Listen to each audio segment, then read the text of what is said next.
الحمد لله وكفى والصلاة والسلام على عباده الذين اصطفى خصوصا على أفضلهم وخاتم النبيين محمد الأمين وعلى آله وصحبه أجمعين وبعد. Brother Chairman, distinguished guests, brothers and sisters and students, Assalamu alaikum wa rahmatullahi wa barakatuh.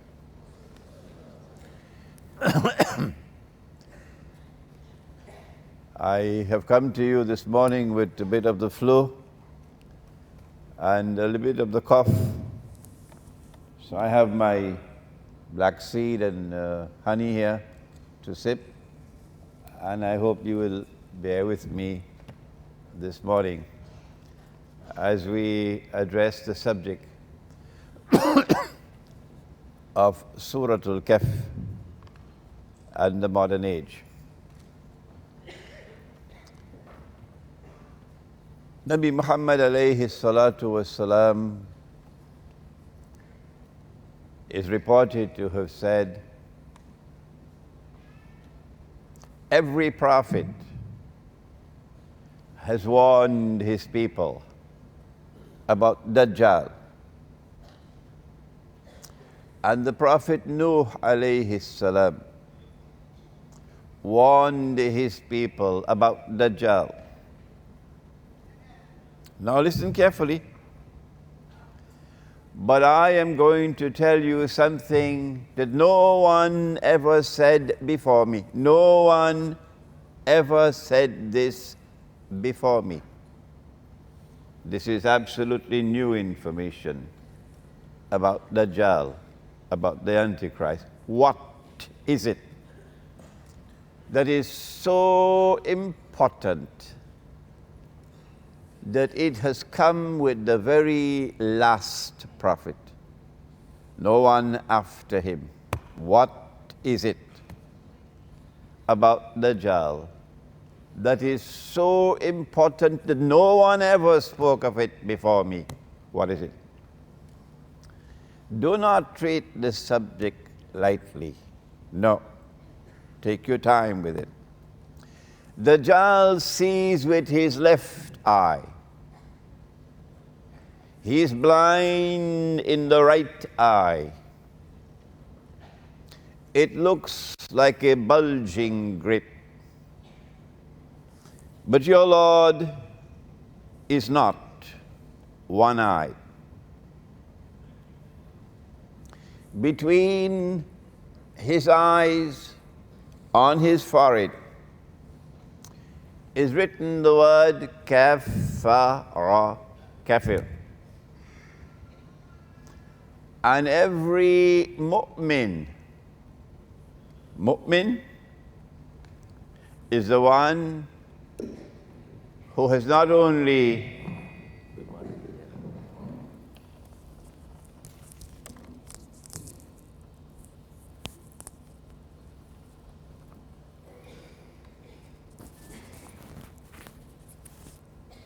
what's it around?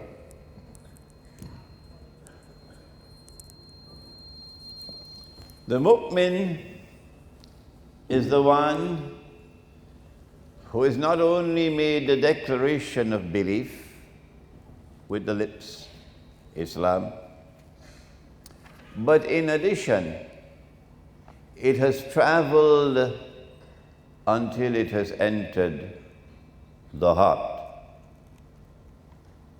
So now he has Iman, so he is mu'min.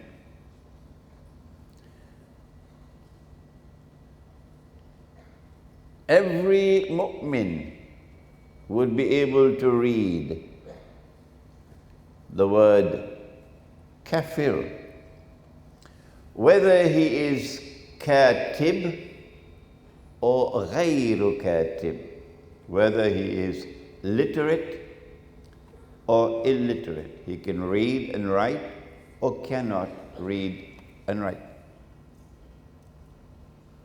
This is what was saved until the last. And in this hadith, there is the key, the most important key of all for the study of Akhirul Zaman.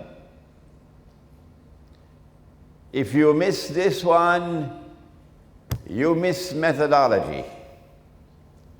And you'll end up joining ISIS and fighting a bogus jihad with Yankee money and weapons from NATO and with Qarnush Shaitan from Najd behind you supporting it.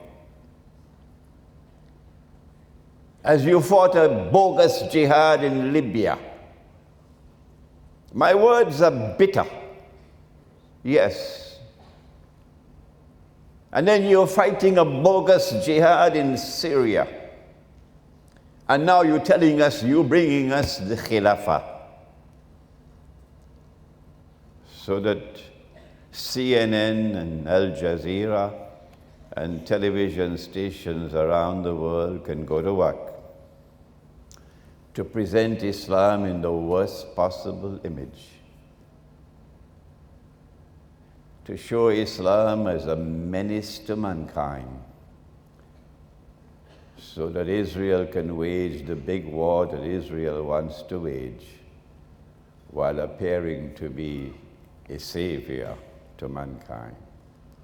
If you miss this one, and you adopt the wrong methodology, you end up with ISIS and supporting ISIS. So what is there in this hadith? That he sees with the left eye, but he's blind in the right eye. One day, Dajjal will have to appear in human form. The Prophet said, sallallahu ta'ala alayhi wasallam, he would be a Jew. He would be a young man. He would be powerfully built. He'd have the curls of the Orthodox Jews. And he will stand up in Jerusalem and declare, I am Al-Masih, the Messiah. When you study the subject, as we have been studying the subject, you know that day is not too far from now. I may not live to see it, but you will live to see it. That's how close it is. But if you use the wrong methodology, then when he stands up there in Jerusalem and he says, I am the Messiah, Al-Masih, and we say this is Dajjal, you will say, no, he cannot be Dajjal, because he sees with two eyes. And the Prophet said, alayhi salatu wasalam, Dajjal sees with one eye. You are misled because you adopted the wrong methodology. That's why you end up supporting ISIS and the bogus Khilafah. What is the right methodology?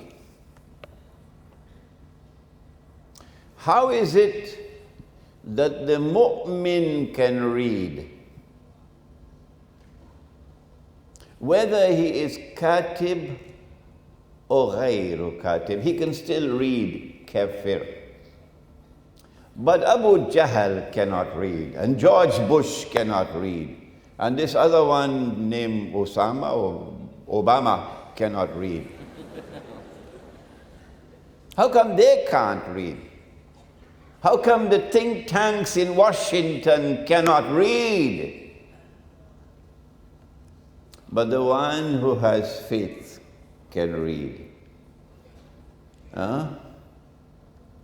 Maybe we should send Abu Jahl to the eye specialist, Check out his eyes. How come he can't read? But the report comes back from the eye specialist that his eyes are okay. Still he cannot read. But this one can read. Will you not think before you support ISIS?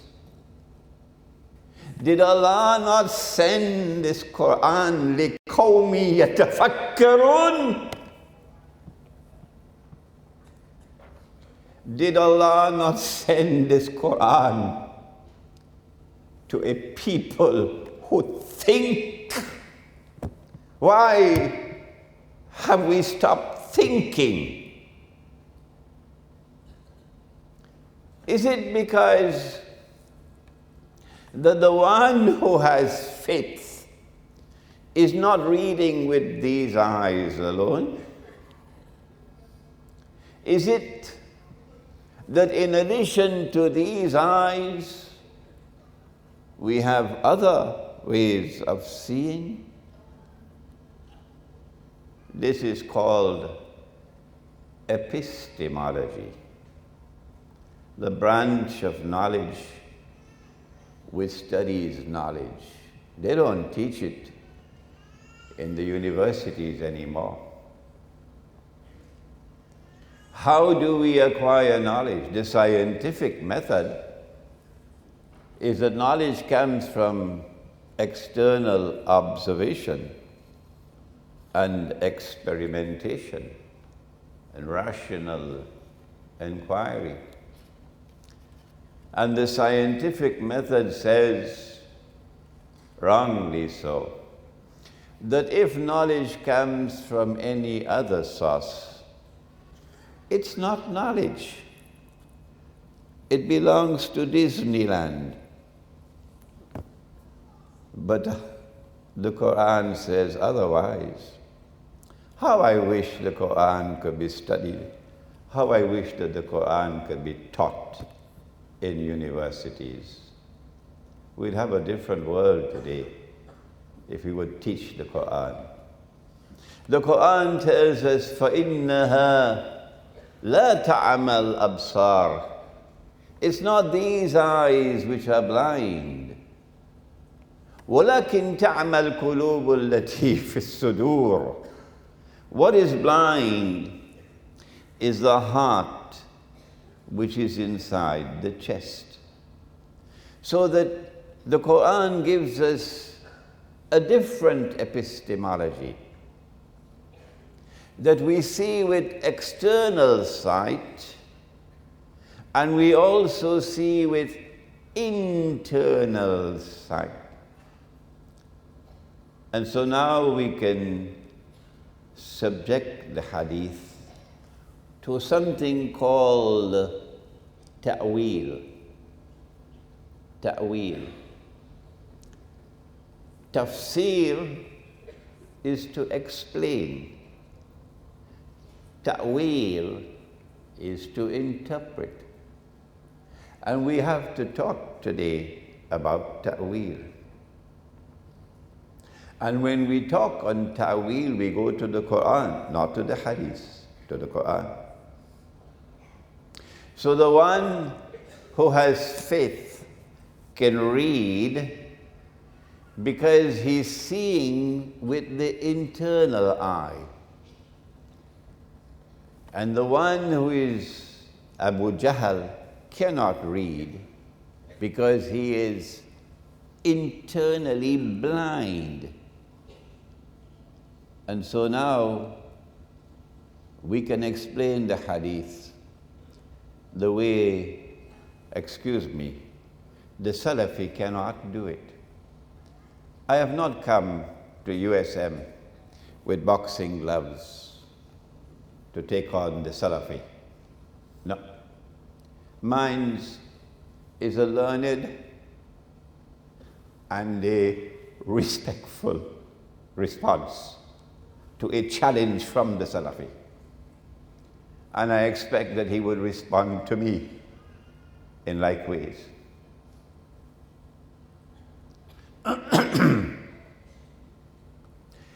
The ta'weel or the interpretation is that when Dajjal sees with the left eye, it symbolizes external sight, knowledge that is externally acquired. And when Dajjal is blind in the right eye, it symbolizes internal blindness. And all those who follow Dajjal will be internally blind. How then can we ensure that we are not internally blind? The heart can see only when the heart has faith. And you cannot fool Allah. وَعَلَّمُوا أَنَّ اللَّهَ يَحُولُ بَيْنَ الْمَرْءِ وَقَلْبِهِ. Be conscious of the fact that Allah hovers between a man and his heart. Be conscious of the fact that Allah hovers between a man and his heart. So Allah knows whether this heart is worshipping Him or worshipping the dunya. And that's why Surah Al-Kahf gave us the story of the rich man and the poor man. The rich man worshipped his two gardens. With his lips he says, I worship Allah. But with his heart he worshipped his wealth. And he believed that because he was rich, he is superior. So he is looking down at the poor. And the poor man is warning him, be careful. You should say, Ma sha Allah, for what Allah has given to you. Because Allah can take it away from you. It's tomorrow, see what's going to happen to the United States.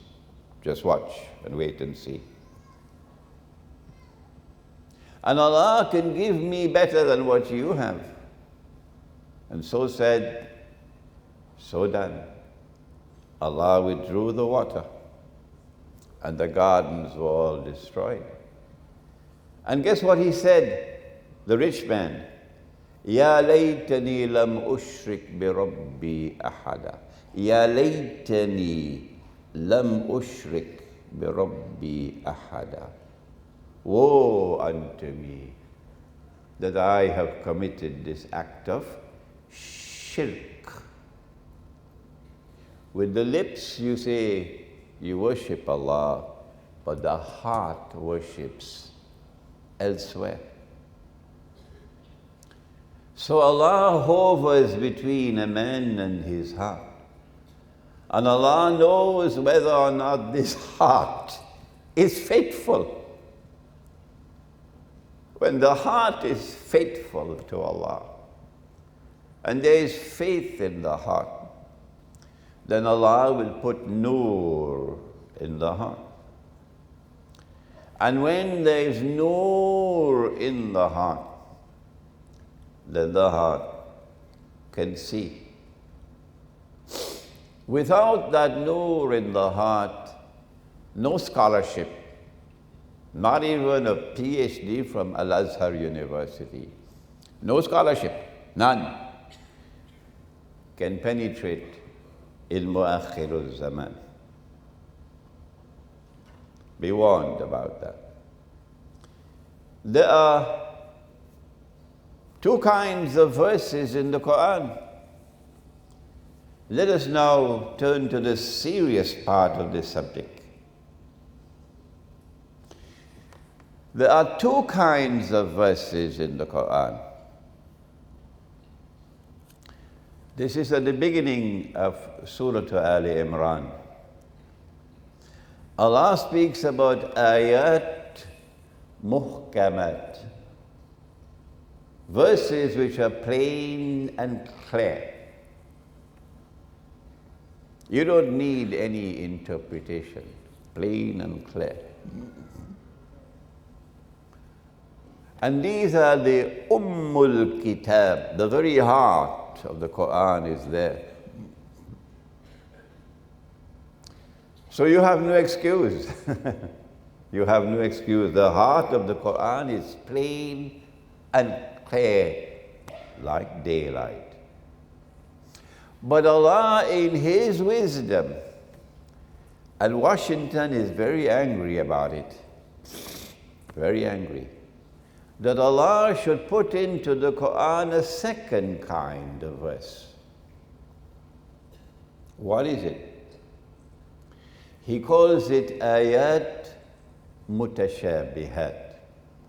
And we spoke briefly about it last night. What are ayat mutashabihat?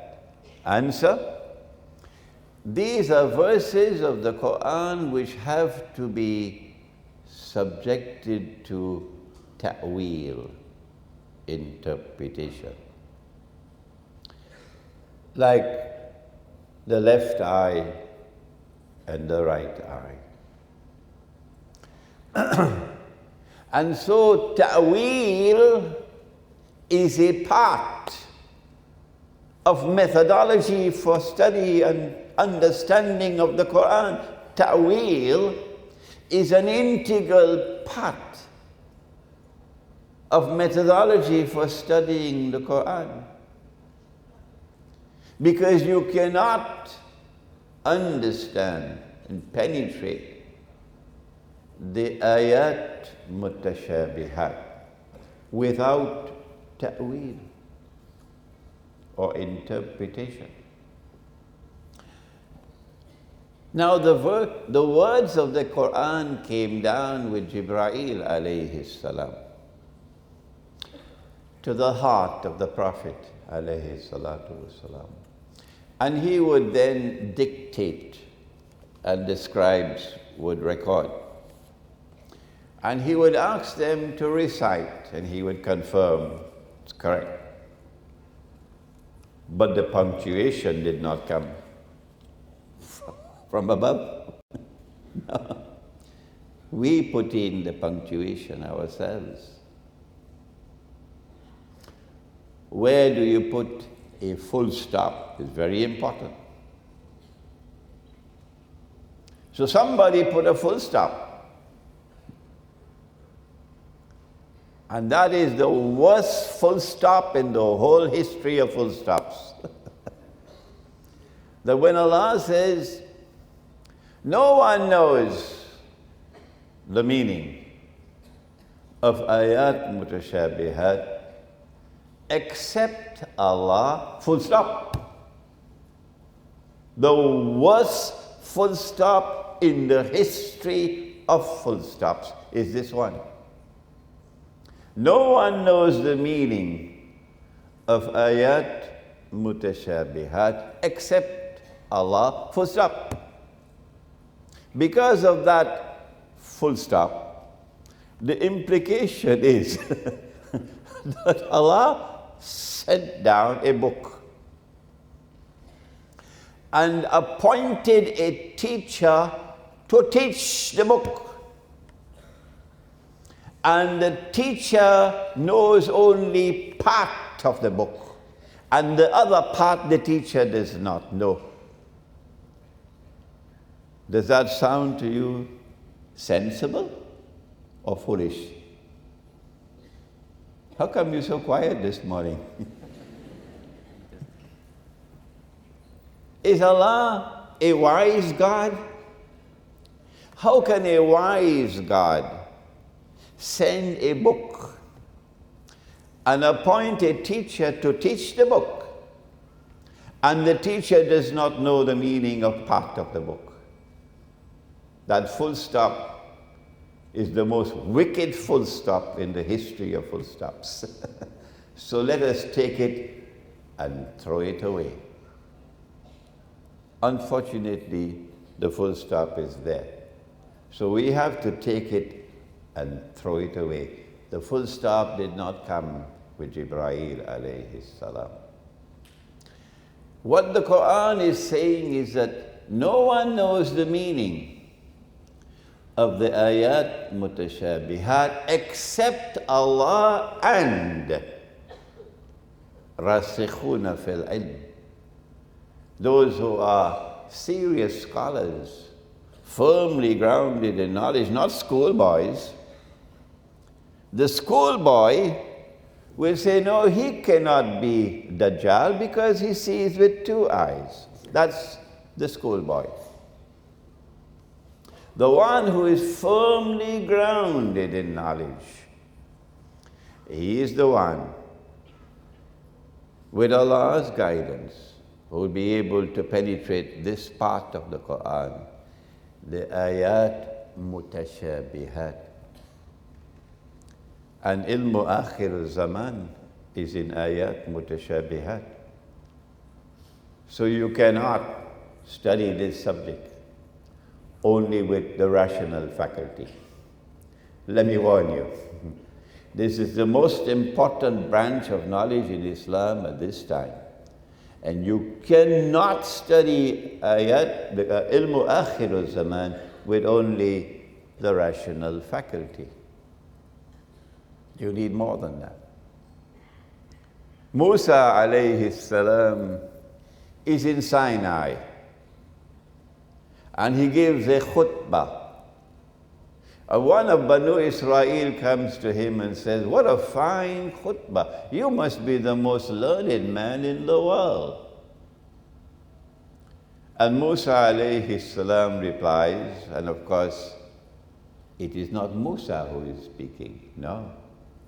Allah is using Musa to represent the people who follow him, who think that they are the chosen people of Allah. Heaven is reserved for them. They are the elite of mankind. They are the intellectual and spiritual leaders of mankind. And all the rest of mankind are like cockroaches. So he says, yes, I am the most learned of all men on behalf of his people. Does not recognize Allah as the most learned. And Allah says to him, no, you are not the most learned. There's one more learned than you are. He says, I want to meet him. And anyone who is humble, intellectually humble, not arrogant, would always want to meet the one who is more learned, to learn from him. So Allah says you will meet him at a particular place. You'll meet him at Majma'ul Bahrain. Majma'ul Bahrain, at the place where the two oceans meet. The one with the schoolboy methodology will think about Atlantic Ocean and Pacific Ocean. So maybe I should go to Table Mountains in Cape Town, and there I'll see the Atlantic Ocean and the Pacific Ocean. Now, Imam Baydawi is the only mufassir of the Quran to have said, no, you'll meet me, you will meet the most learned of all men, the man who is the scholar par excellence of Akhirul Zaman, the one with the proper methodology. You will meet him at Majma'ul Bahrain. You will meet him at the place where the two oceans meet. What are the two oceans? The answer the ocean of knowledge externally acquired, and the ocean of knowledge internally received. And when these two oceans of knowledge have been harmoniously integrated, that is where you'll meet the most learned of all men. So now take a fish, ikan. Take a fish. I don't know if it's ikan goreng or ikan bakar. Take a fish, put it in a basket, and go in search of Majma' al-Bahrain. When the fish jumps out of the basket and makes its way into the water, there you'll meet him. You know what this story is saying? It's saying you have to be humble. You were just saying, I am the most learned of all men. And now you have to take a fish, put it in a basket, and wait for the fish to jump out of the basket. This is to make you humble. If you are proud and arrogant, if you believe you are the elite of mankind, heaven is reserved for you. The rest of mankind are like cockroaches. You will never, ever get true knowledge. You have to be humble. You cannot pick up a boxing glove for your teacher, constantly fighting with your teacher. Not if you want to study this subject. You have to be humble. So Musa alayhi salam goes off in search of Majma' al-Bahrain, and he takes the fish and he puts it in the basket, and he takes a young man with him. And welcome to Surah Al Khaf.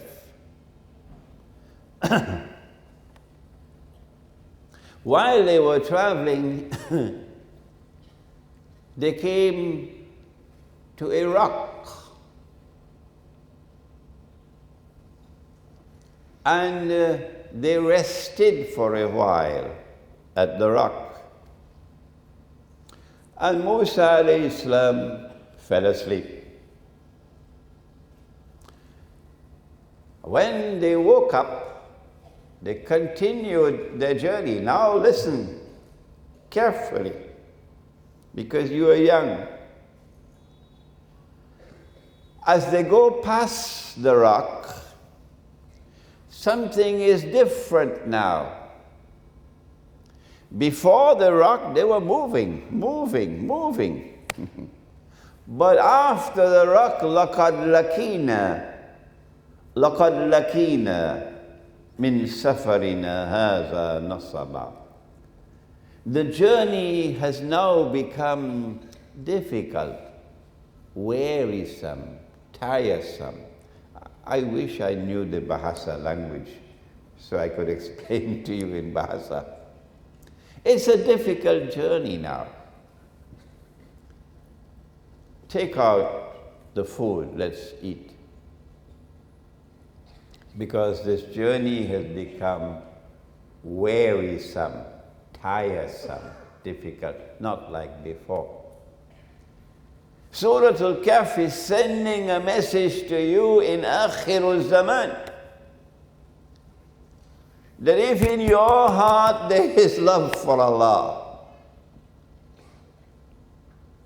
and if you are searching for that way of life that will give you sukoon in your heart, you are not being fooled by the shopping malls that glitter in Tinsel Town. They don't hold any attraction for you, not the shopping malls. Your heart hungers for something else. Your heart is hungering for sukoon, for peace in this dunya. And you can't get it. Life is wearisome. Life is tiresome. Surah Al Khaf is saying, turn around, go back, go search for the rock. Turn around, go back, you've missed the rock. That was when the young man said, oh, I forgot to tell you that when we stopped at the rock, the fish jumped out of the basket, and the fish made its way into the water in a wondrous way. And Allah says, no, he did not forget. Shaitan caused him to forget. So all of us will forget. Imran also forgets, and you will forget. And when you forget, and Allah causes you to remember, you must now turn to Allah and ask Him to guide you to that which is better. So Musa alayhi salam said, that's what we were looking for. Let's hurry back to the rock. And when they returned to the rock, they found a man sitting on the rock. Musa alayhi salam realized this is the most learned man of all in the world. And we mean no offense at all to our sisters, because each one of us has a mother. Our mother is a woman, yes. We came from a woman. Without a woman, none of us would be here. None of us would be here without a woman. But the man who is sitting on the rock is always a man, not a woman.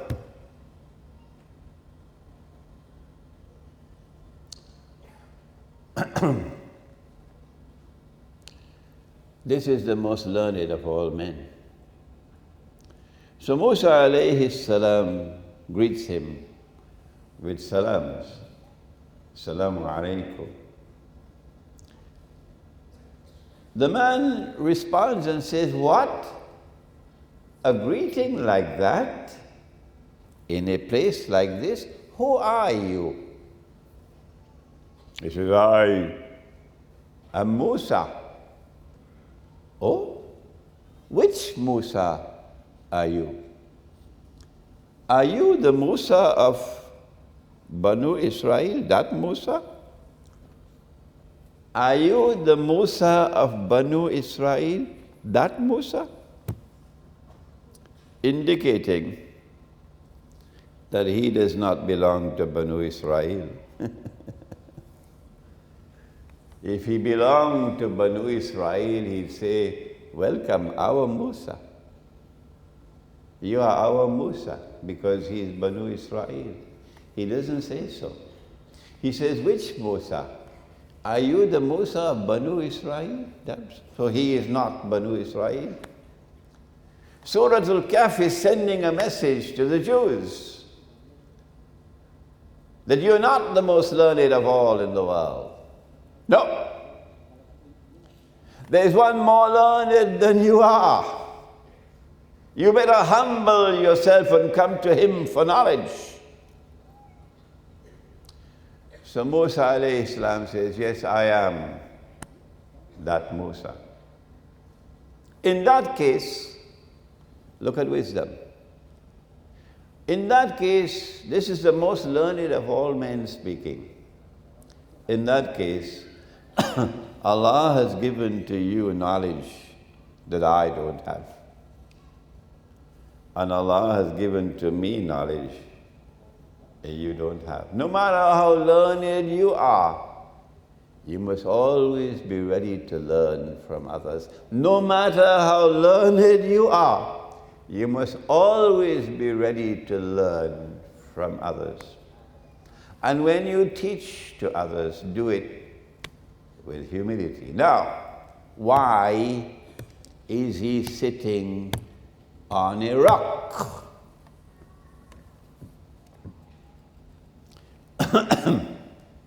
Why is he sitting on a rock?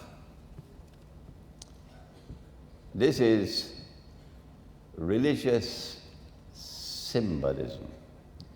And you must have insight, basira, to understand the symbolism. He's sitting on a rock because he's not sitting on shifting sand. He's not the kind of man who any direction the wind blows, he has to turn in that direction. So when Washington says one thing, suddenly you see him change and he's following the way of Washington. And then Washington changes, says another thing, and suddenly you see the scholar of Islam changing, turning that way now. Why? He doesn't want to be called a terrorist. He doesn't want his name on any no-fly list. No. So he has to turn with the wind. But not this man. He sits on a rock because he is firm. Firm in his views. He speaks without fear. He does not speak to please the people. He speaks to please his Lord. And if the people are happy, alhamdulillah. And if they are not, then that's just too bad. If he has to be one voice and one voice alone in the world, he will not change his mind. That is what it means to sit on a rock. He got a backbone made of steel, not a backbone made of recycled paper. So my daughters, when you look for a husband, find a boy, find a man who has a backbone made of steel, not one with a backbone made of recycled paper. And so Musa alayhi salam says to him, I want to follow you so I can learn from what Allah has given to you.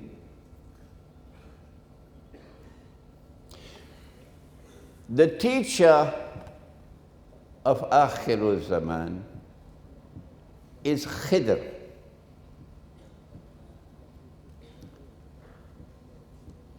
Khidr means green. He is the only teacher of Akhirul Zaman, because only he has the right methodology.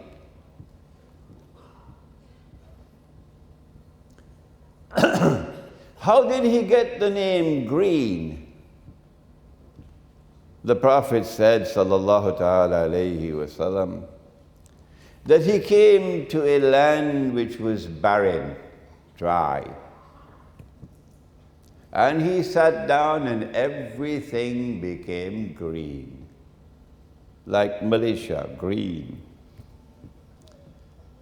The implication being that this is not a man who memorizes this kitab and then memorizes that kitab and memorizes that kitab and then spends the rest of his life like a machine repeating what he's memorized. No, this is a man whose knowledge is like the rain, raindrops. That when he speaks, it's like raindrops falling on the dead earth. And it comes back to life, and everything is green. So when he speaks, the dead hearts come back to life. And the dead hearts now begin to vibrate in worship of Allah. This is Khidr.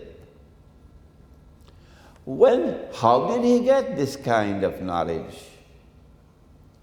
Allah introduces him and says about him two things. And listen carefully. Two things about his scholarship. Two things. آتيناه رحمة من عندنا وعلمناه من لدنا علما. I gave him kindness. I gave him kindness. I gave him kindness. He's kind. He's compassionate. And I gave him knowledge directly from myself. Two things. You cannot have the knowledge alone. You must also be kind. Kindness must be there in every single particle of your body. The way you speak, the way you behave, your capacity to be forgiving and merciful, your capacity to be charitable and kind. And in addition to that, وَعَلَّمْنَاهُ مِن لَدُنَّا عِلْمًا, Allah gave him knowledge directly from Allah. And we call that spiritual insight, internal, intuitive, spiritual insight. That's why Washington is so angry, because they can't get it. How important is this spiritual insight? Before we get the answer, Musa says, I want to follow you so I can learn from you. Before Khidr responds to him, let us step back a little. How important is this? وَعَلَّمْنَاهُ مِن لَدُنَّا عِلْمًا. This is back to methodology. Only the rasikhuna fil ilm can understand and penetrate the mutashabihat. What is their secret?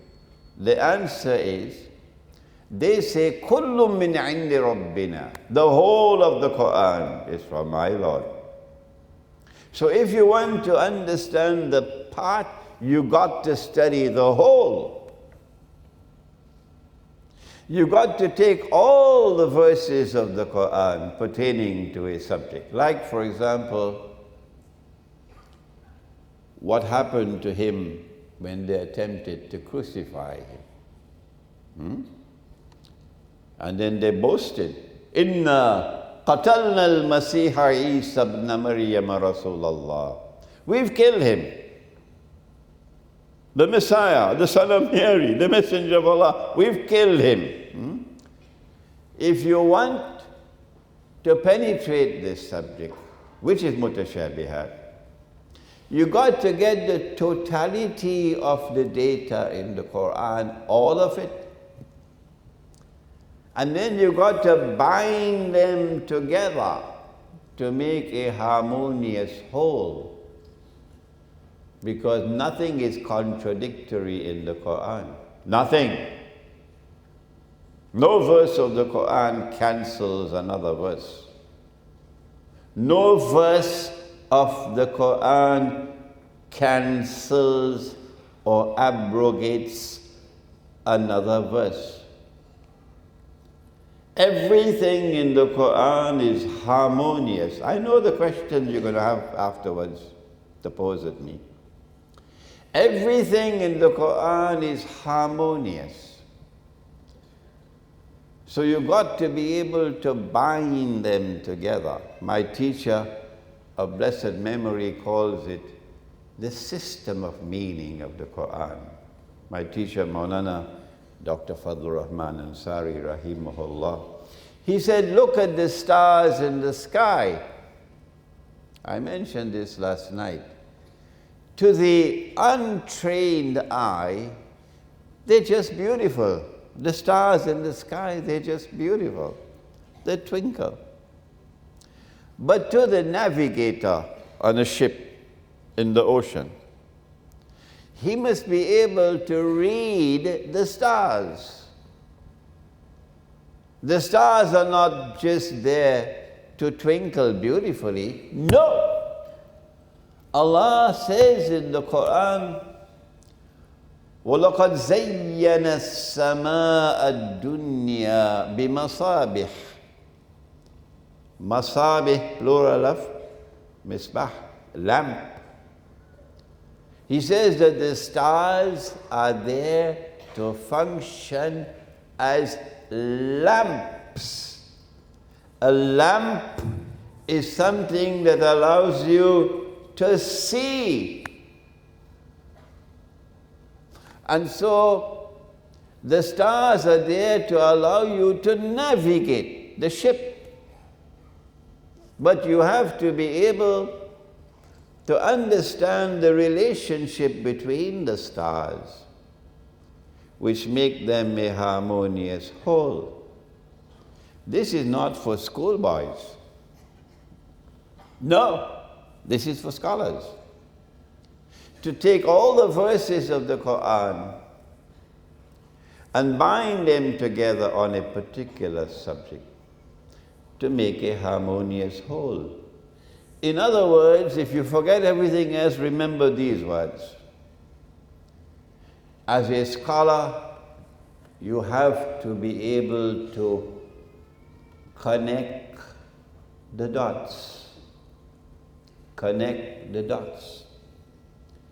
When you learn to connect the dots with the stars, you can navigate a ship. When you learn to connect the dots in the Quran, you'll be able to understand the mutashabihat. When you learn to connect the dots of history, you will understand that Pax Britannica did not emerge by accident. No. Pax Britannica came into being for a particular reason. But only eschatology can explain it. Oxford University cannot do it. Cambridge cannot do it. The Sorbonne cannot do it. Harvard cannot do it. Yale cannot do it. MIT cannot do it. Only eschatology can do it. Pax Britannica did not come into being by accident. And the sterling pound did not emerge as the international currency by accident. And Pax Americana did not replace Pax Britannica by accident. And the US dollar did not replace the sterling pound by accident. When you learn to connect the dots of history, you will understand the historical process, as no university can teach you. And so spiritual insight, that is the key for connecting the dots. But the one who has pride and arrogance, I am the elite, how could he do it? Will Allah give him nur? So Musa alayhi salam says, I want to follow you. so I can learn from you what Allah gave to you. Listen to the answer. Listen to the answer. Khidr alayhi salam replies and says,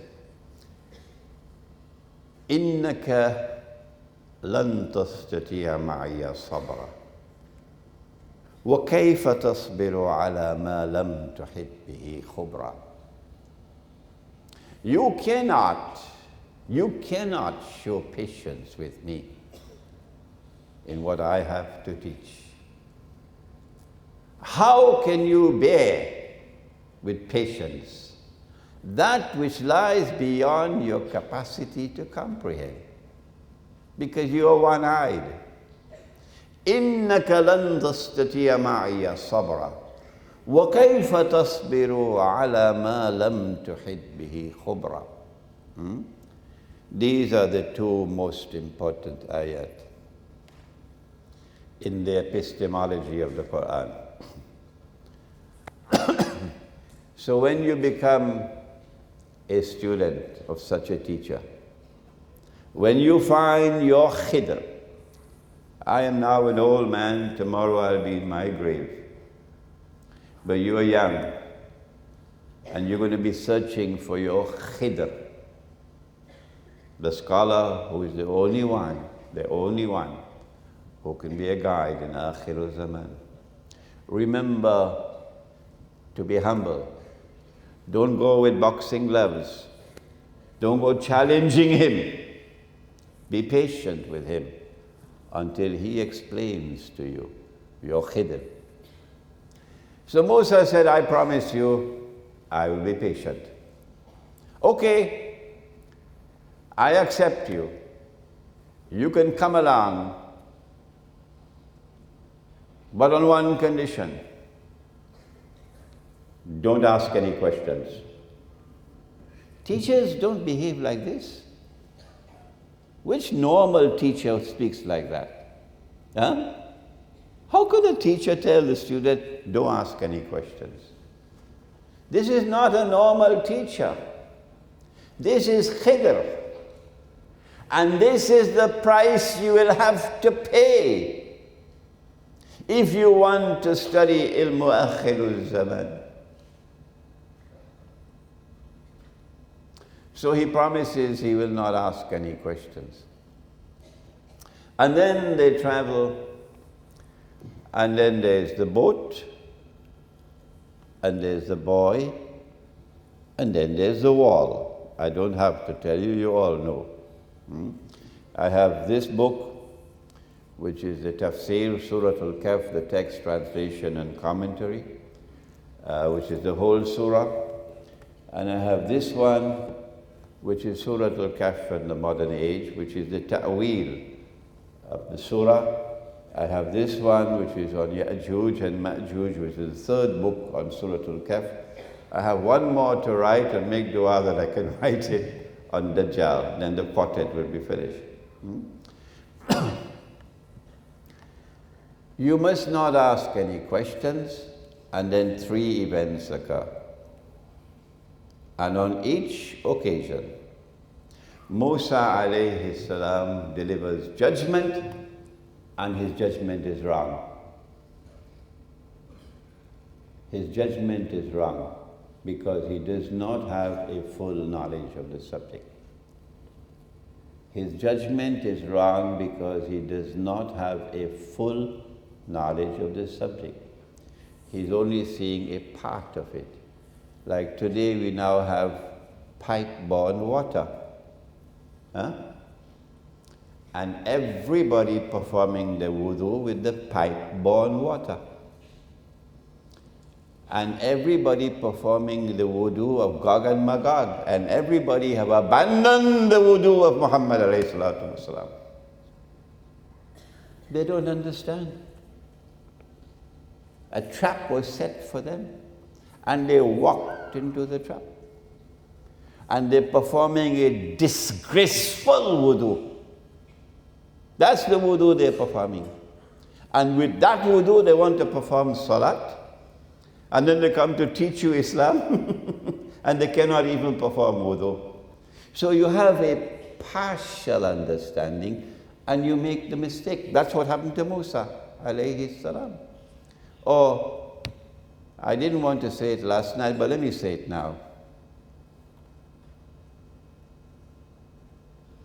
I hope I don't spoil your lunch. You cannot get nur without water. You cannot get nur without water. Water is the road to nur. Water.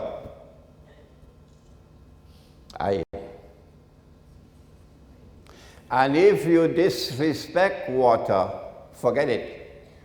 No nur for you. You cannot waste water and still expect to get nur. And that's what you do when you make wudu now.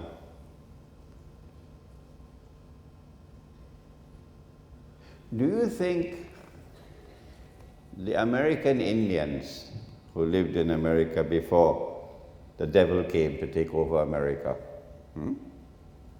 The devil came from Europe to take over America.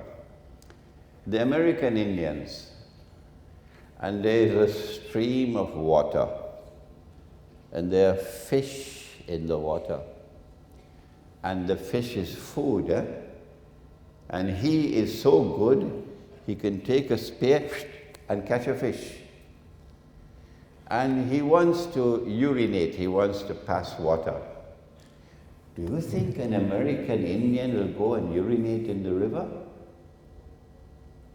How come you're so quiet? What's wrong with you, so quiet? No. An American Indian will show respect for water. He will not urinate into water. He will not pass his stool into water. Muhammad alayhi salatu wasalam would dig a hole and put the stool there and cover it. And that's the best way, up to this day, the best way. Because it can then decompose because of oxygen and become fertilizer. But we have our PhDs. We belong to the age of progress and knowledge. So we do it in something called a WC. Yeah. We urinate into water. And Allah says, فَمَنْ يَعْمَلْ مِثْقَالَ ذَرَّةٍ شَرًّا يَرَهُ. Even if it be an evil deed as small as the weight of an ant, you're going to have to answer for it. Urinating into water? Nobody ever did that before. Dajjal came along with his WC toilet. And then defecating, putting the stool into water so it cannot decompose anymore. No, there's no oxygen in the water. And then it goes through a sewage system. And where it is pumped, it's pumped into the lakes and into the rivers and to the coastal waters, contaminating the lakes and the rivers and the coastal water. This is the modern age. And the fish eat it. And then we buy the fish and it's, mashallah, ikan bakar.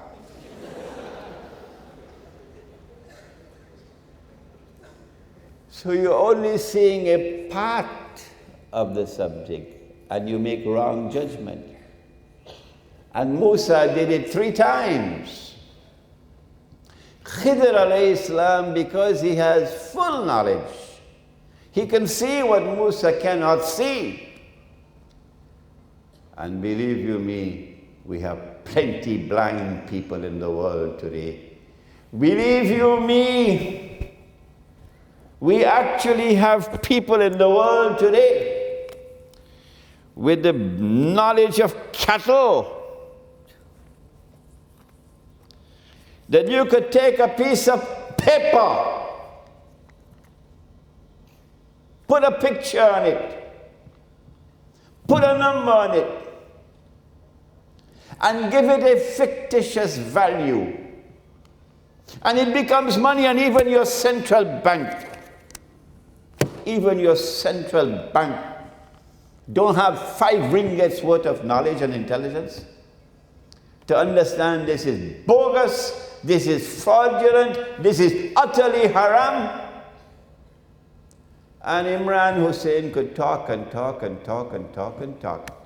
It makes no difference. It makes no difference. If you had a little bit of sense, you'll understand that Israel is not so stupid as you are.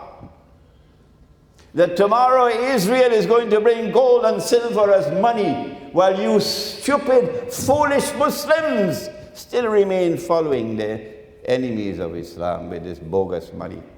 Israel is going to bring gold and silver tomorrow as money.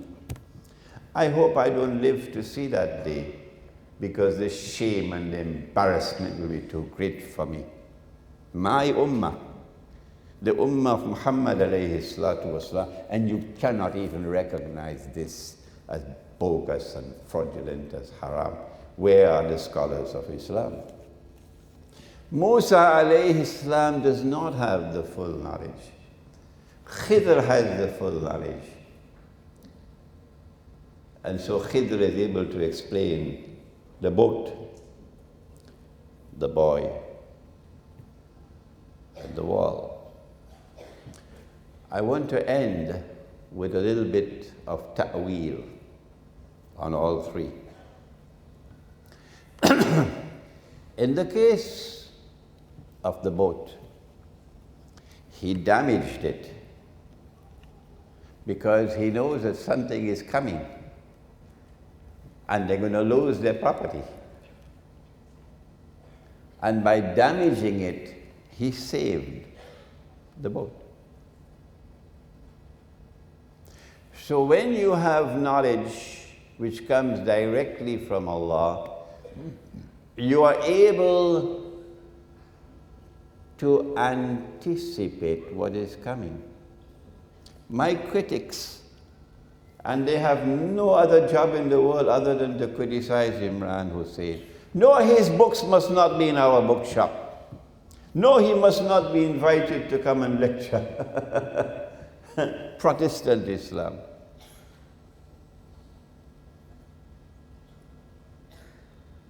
When you have the knowledge that comes directly from Allah, when Allah blesses you with that insight, you are able to look ahead and you can see events which are about to occur.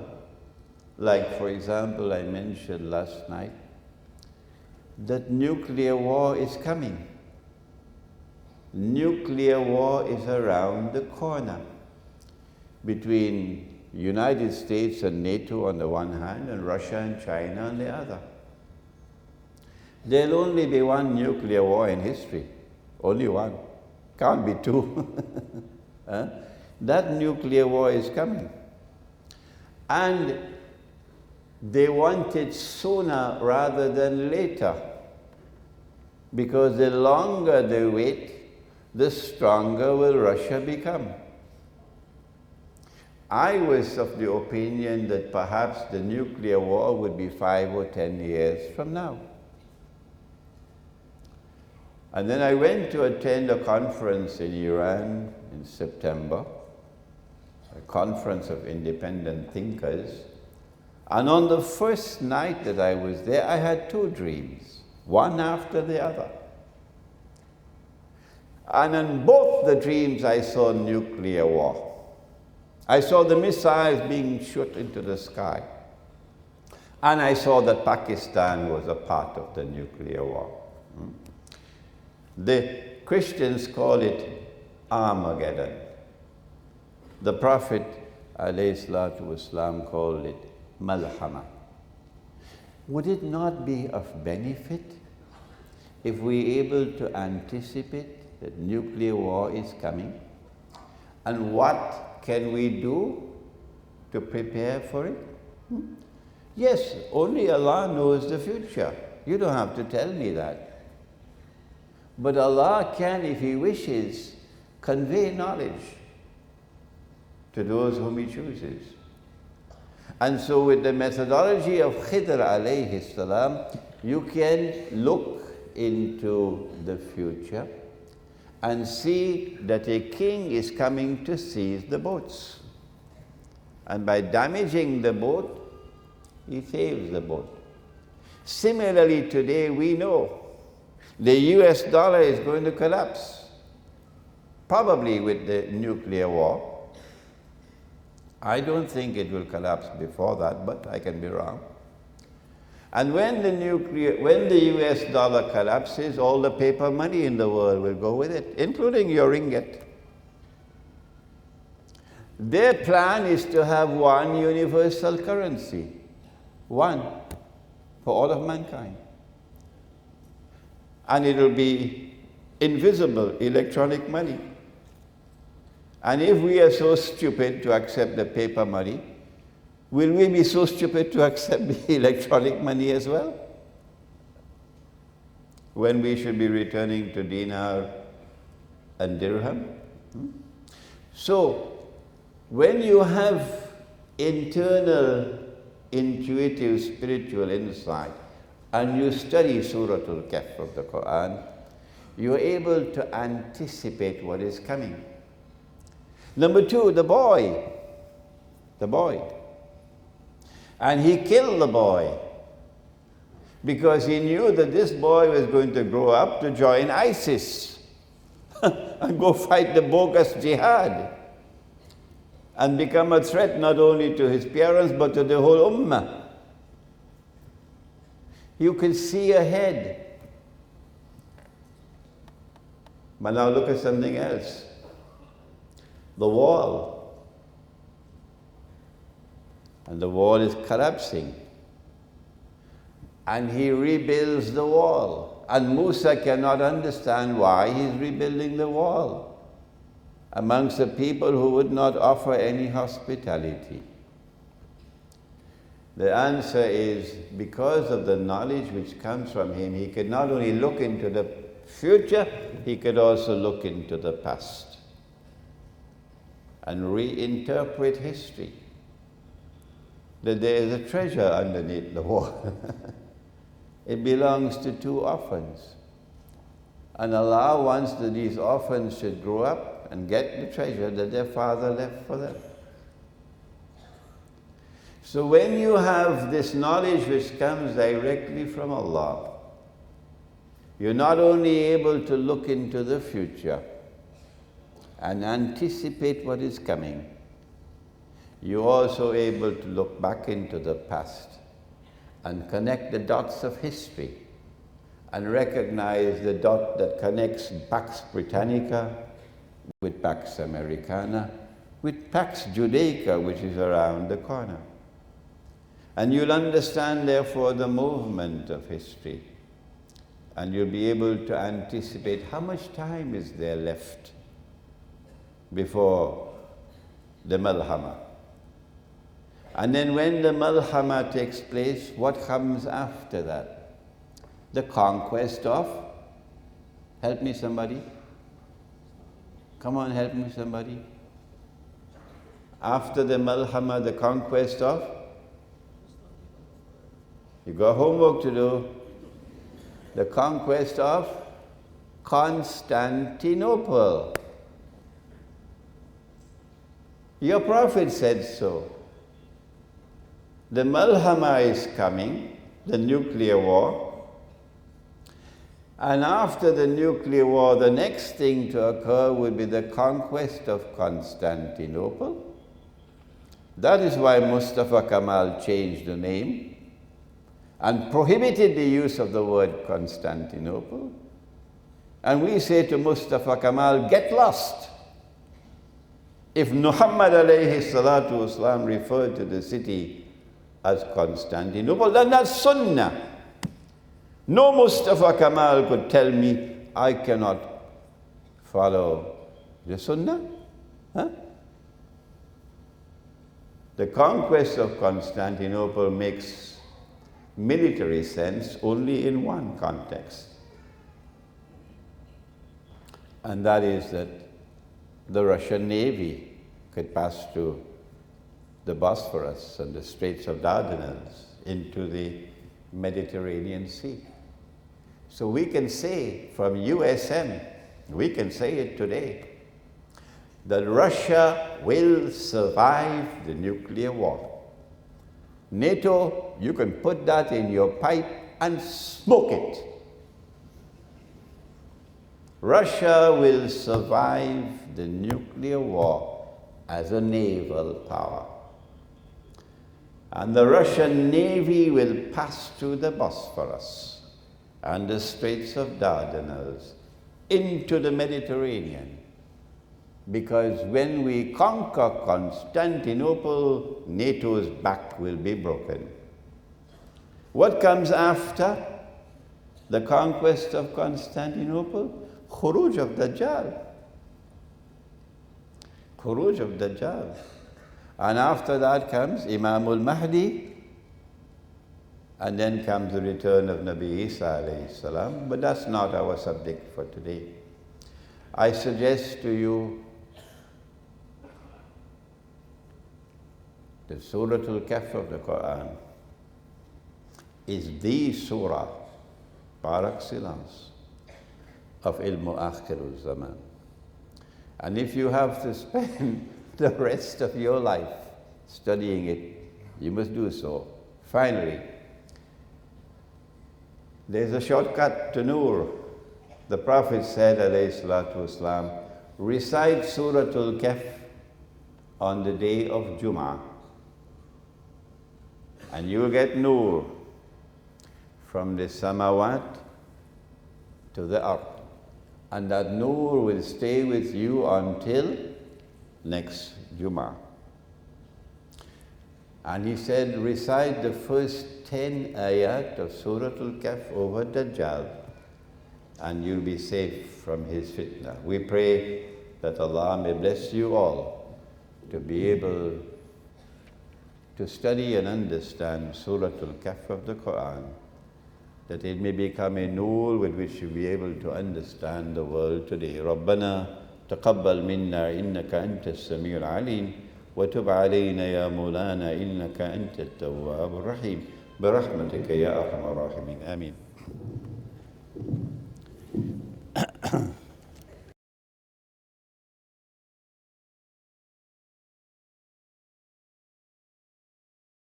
Assalamualaikum.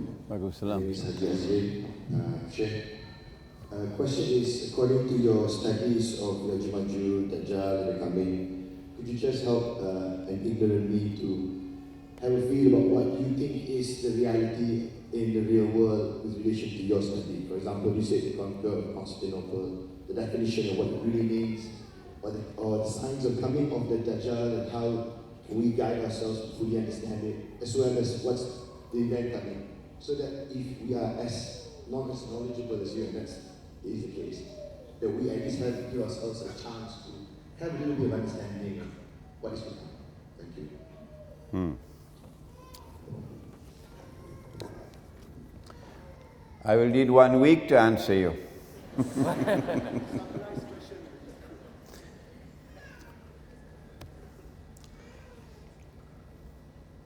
I want to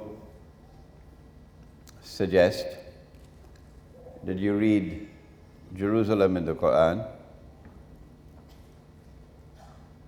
which might qualify as the textbook of Islamic eschatology.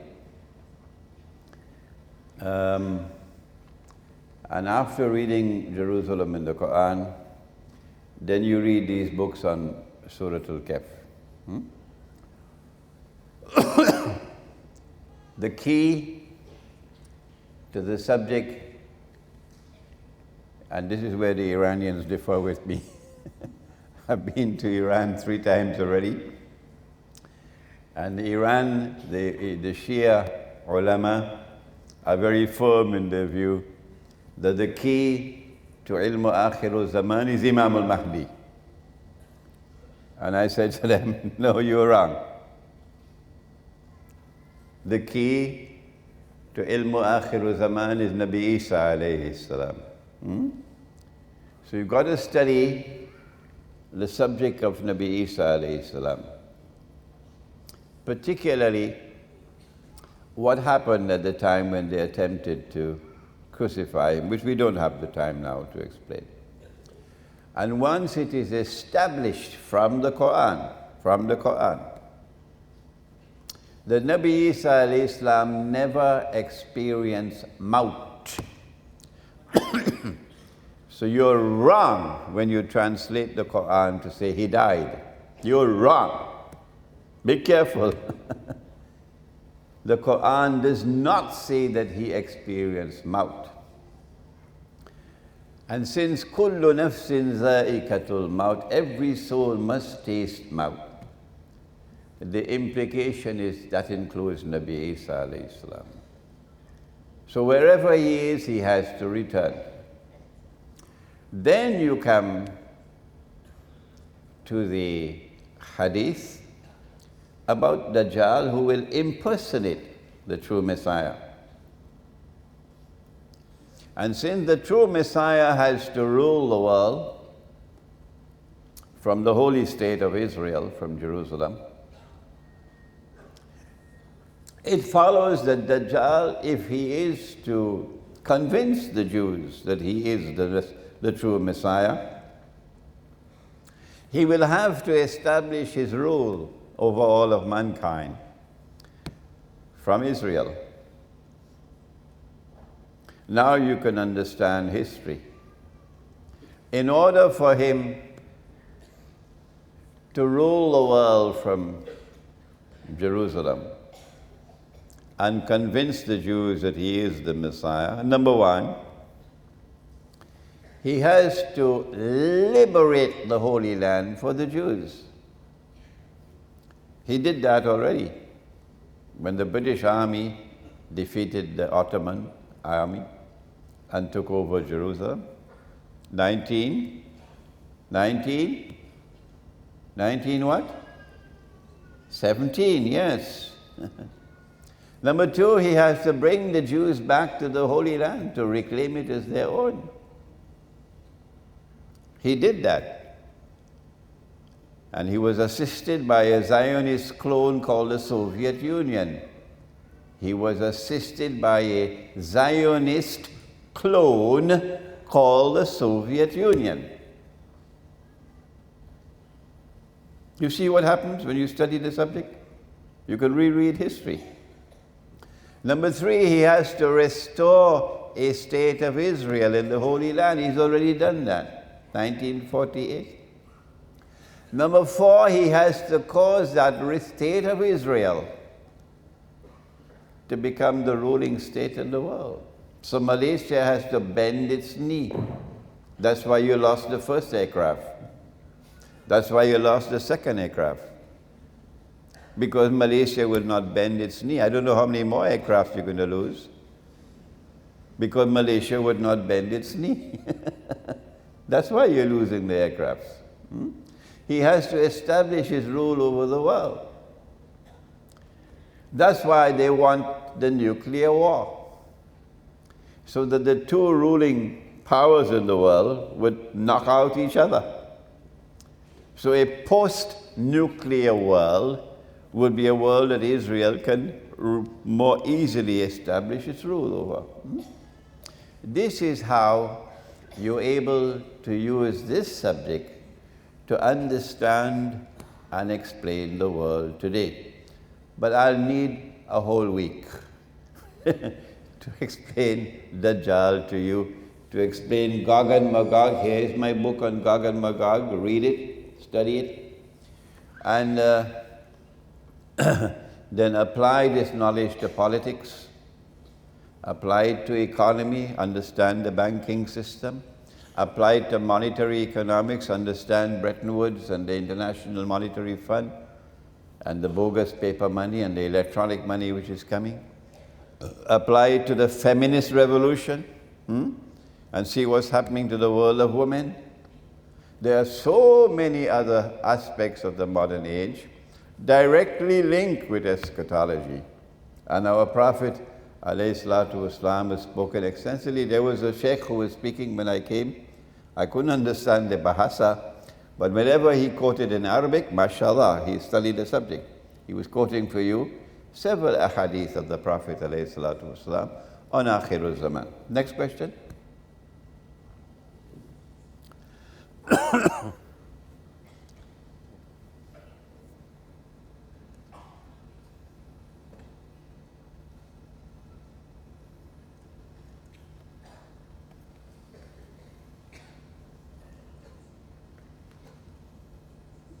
Assalamu alaikum, Sheikh. My name is Muhammad Yusuf. In your various lectures, you have criticized the banking system and also various financial institutions. My question is, what do you think of the Islamic banking and takaful, in which we were told that it is Sharia compliance?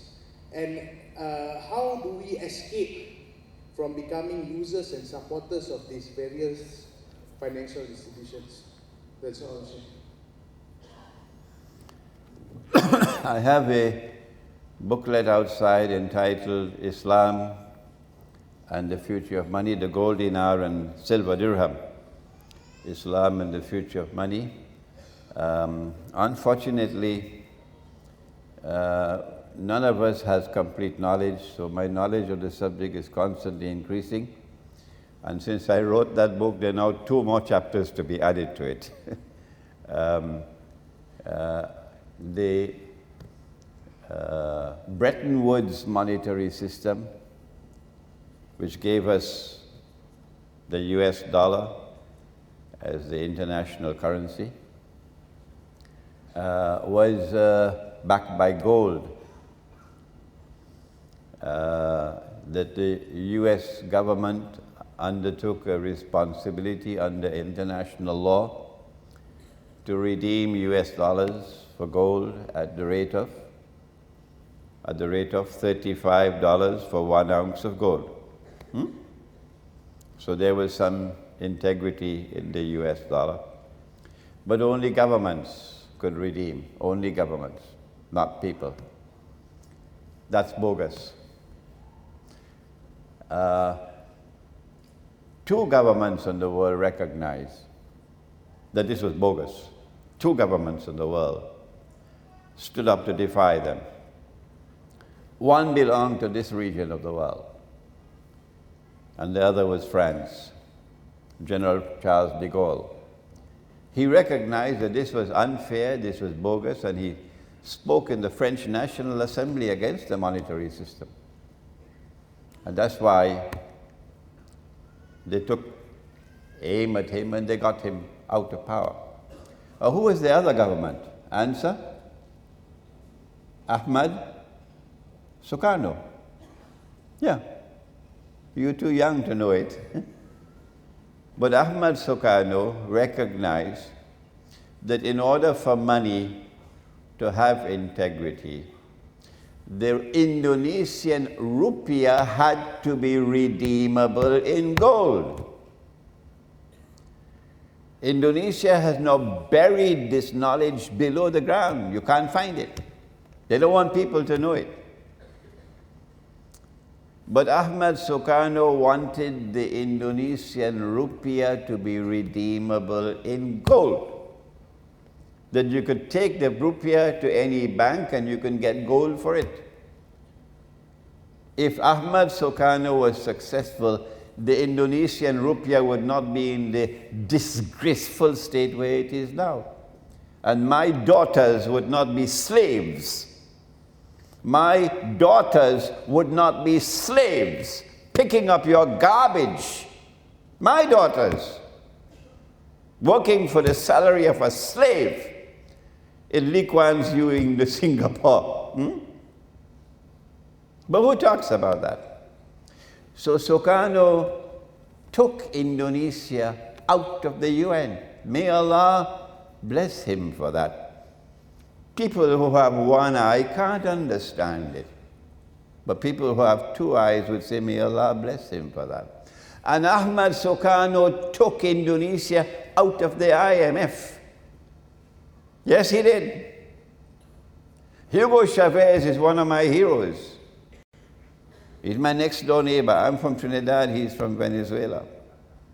Hugo Chavez tried to take Venezuela out of the IMF, and could not succeed and died.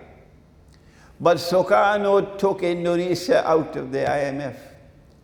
And that's why the CIA had to put their stuntman Suharto and remove Sukarno so that the CIA will rule over Indonesia.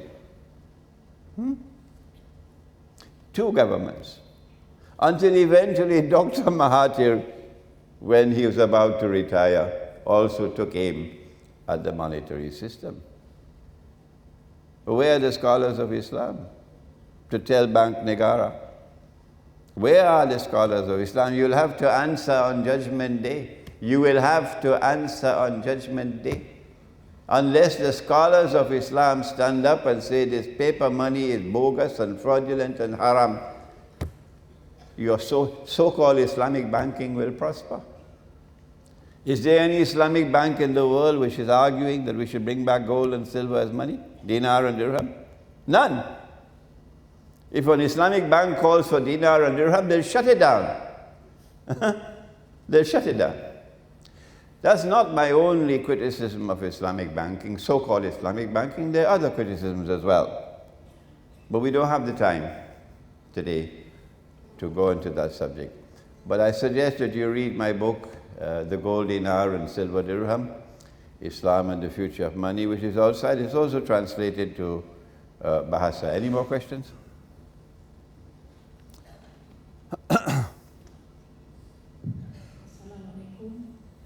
We have one question from the internet. I believe questions are also being opened through internet. The question is, ISIS are using gold and silver. What is Sheikh's view on this? Is it true as reported by media? My answer is that even if shaitan were to call for dinar and dirham, I'll commend him, but he still remains shaitan.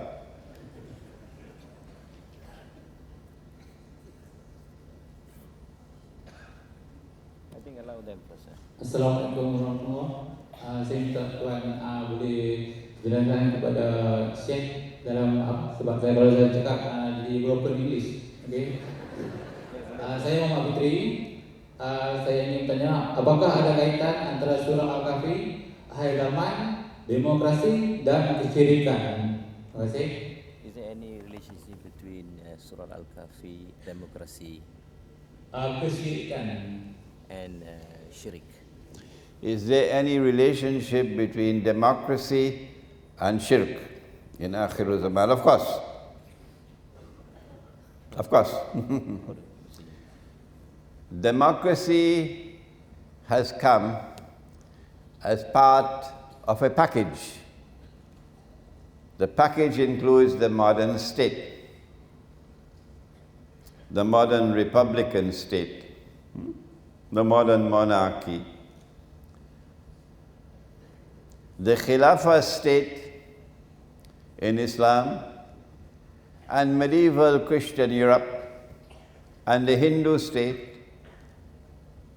They all recognize something above as supreme.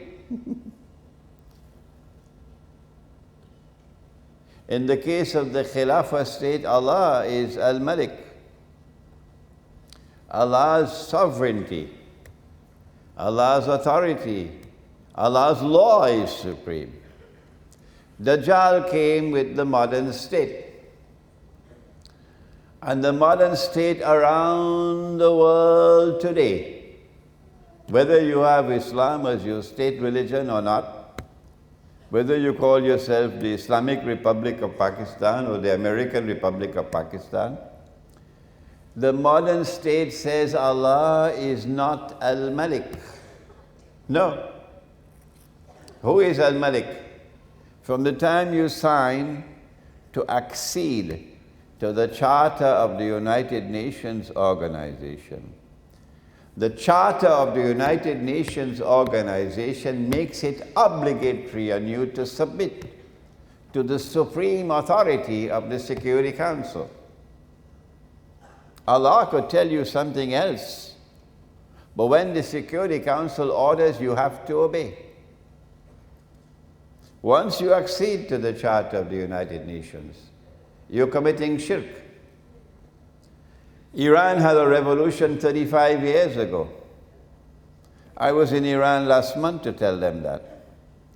35 years now, and you still cannot recognize in Iran that you're in shirk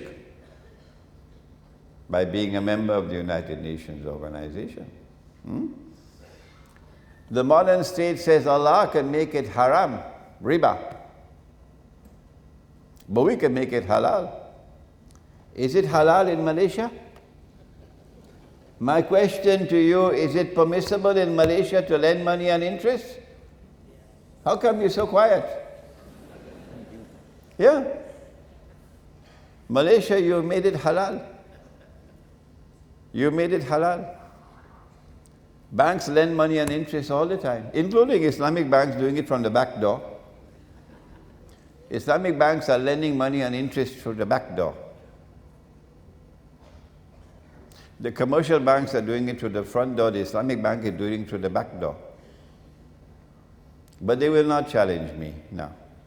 No, they will not challenge me. So it's halal. Allah made it haram and you made it halal. All around the world today. If you make halal what Allah made haram, what sin is that called? Answer? It's called shirk. Where's the evidence? Surah At-Tawbah. Surah At-Tawbah. So yes, democracy is part of a package. Democracy is also part of a package called elections. And through elections you choose your government.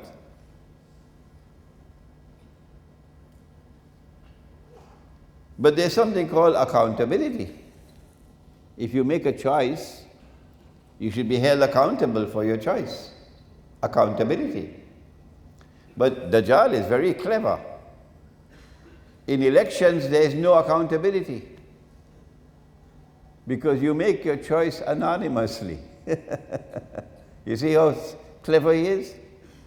You vote secretly. Shame on you, shame on you, shame on you for accepting that. Shame on you, shame on you, shame on you for accepting that. Ours is different. We Muslims. Ours is different. That's yours. Ours is different. In ours, there's something called shura. And when you give your decision, you give your opinion, you give your vote, you are accountable. People know who you are and they know how you voted. They know how your opinion. Shura. So there's accountability in ours. There's no accountability in yours. So you can rig the election. That's why Scotland is still a part of England today.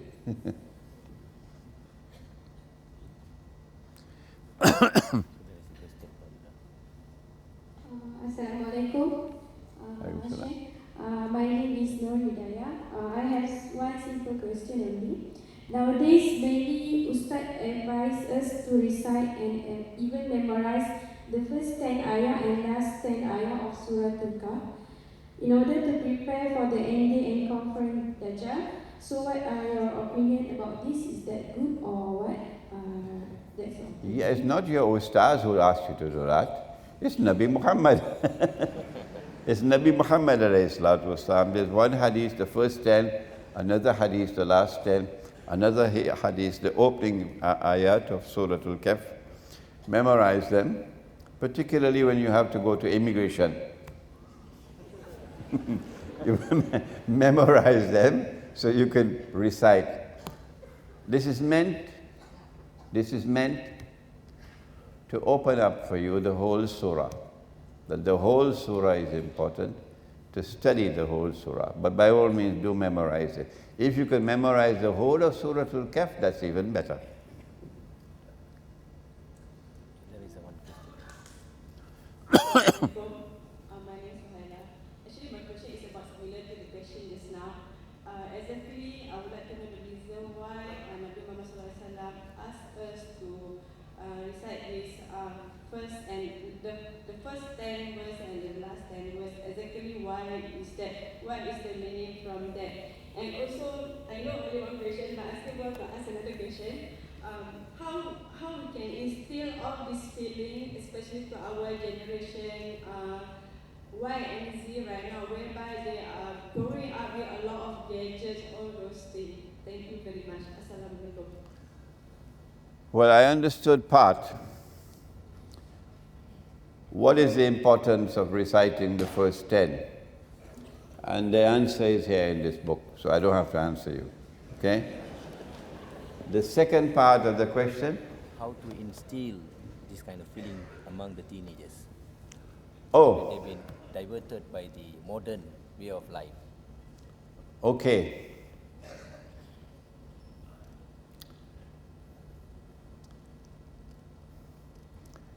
How do we protect our teenagers from the traps, the fitna of Dajjal? Number one, are you ready? Turn off the television. Number two, take the television and throw it out of the house.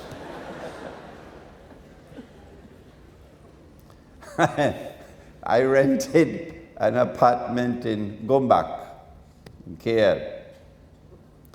My landlord is Chinese and very nice man, very straightforward in his business dealings. And he kept his apartment very beautifully, mashallah. And he was so happy he's leaving for me a huge television in the sitting room, big like this, and another one in the master bedroom. So I called him. I said, thank you, take it out, take that one out.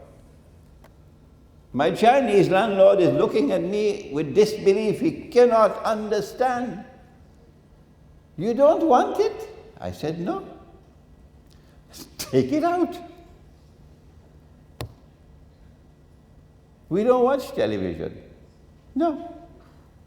I'm staying in a hotel. I never turn on the television set in the hotel, never.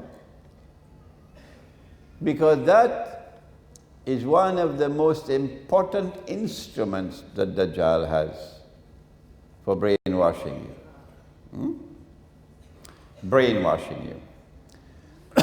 Number two, the internet has its value. There's no question about it. My eschatology has now reached all over the world. Not even the Salafi can stop it now. And it's because of the internet. But then the internet is also filled with time bombs that you can easily be distracted and easily be misguided. So as parents, you've got to monitor your child's use of the internet. Shopping malls are dangerous places. Shopping malls are dangerous places. When a 15-year-old boy leaves Kampung and comes to KL and goes into a shopping mall, his eyes open big. And when he sees the half-naked woman, his mouth opens big. So the less you can have of visits to shopping malls, the better. If you have problems with your teenagers and you cannot solve them, you cannot get them under control, then solution is get out of the cities and go and find residence in kampung. The best kampung of all is the one where you cannot use a cell phone. The remote countryside. And there you have a chance of protecting your teenagers, yes. Assalamualaikum. My name is Fazli Chairman. After listening to your explanation about Akhir Zaman, I just wonder what's going to be the impact to the countries in this region, like Malaysia and Indonesia, due to what's going to be the impact going to be for the countries, for especially Malaysia. And another thing, in your opinion, another thing I want, another question is that Malaysia is a country. What is our role in Malaysia? What is our responsibility to prepare for the akhir zaman, like the wars and so on? I understood the second question, but not the first. One, the impact of the Dajjal effect to Malaysia. What is Dajjal's plan for Malaysia? Yeah. The effect. Okay. Actually, Malaysia is in great danger. And the loss of the 2 aircraft should be a wake-up call. Malaysia is in great danger. Why? Because the nuclear war is around the corner. Israel is going to step out from behind the hijab because Israel has to replace the United States as the ruling state in the world. And from the time, for example, Israel launches an attack on Pakistan's nuclear plants, guess what's going to happen in this part of the world? We had a taste of it in 1990 when Saddam Hussein invaded Kuwait.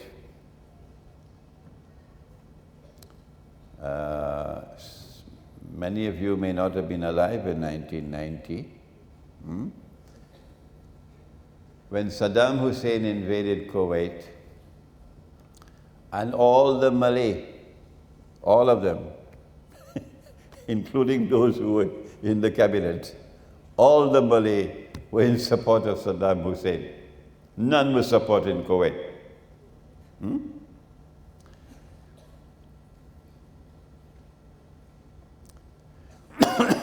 Because the Malay sentiment in their hearts, they could recognize who was the oppressor and who was the oppressed. So when Israel steps out from behind the hijab and starts to launch her wars, Muslim sentiment in this part of the world is going to be inflamed. No government will be able to control, none, the Muslim people of this region, particularly in Indonesia. And if Singapore does not respond, if Singapore does nothing, then goodbye, Singapore. Goodbye, Singapore. Because Lee Kuan Yew, in his profound foolishness, I mean, this is not just simple foolishness, this is profound foolishness on the part of the founder of Singapore. Not to recognize that Singapore is a little island in a sea of Islam, and to adopt a policy of becoming little Israel, I mean, that's a PhD in foolishness. That's what Singapore is, little Israel. So from the time Israel steps out from behind the hijab, there's going to be such a backlash against Singapore that no Singaporean will be able to come over to Johor with the hope of returning home alive.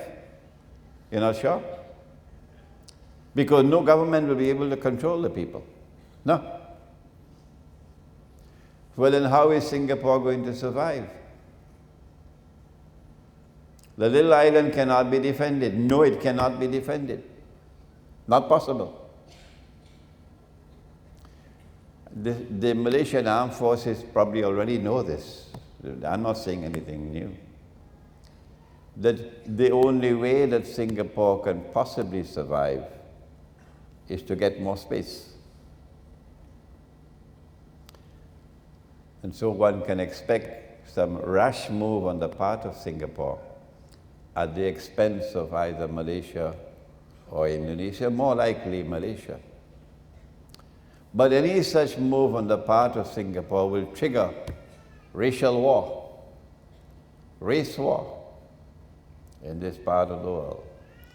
So you're sitting on a gunpowder at this moment.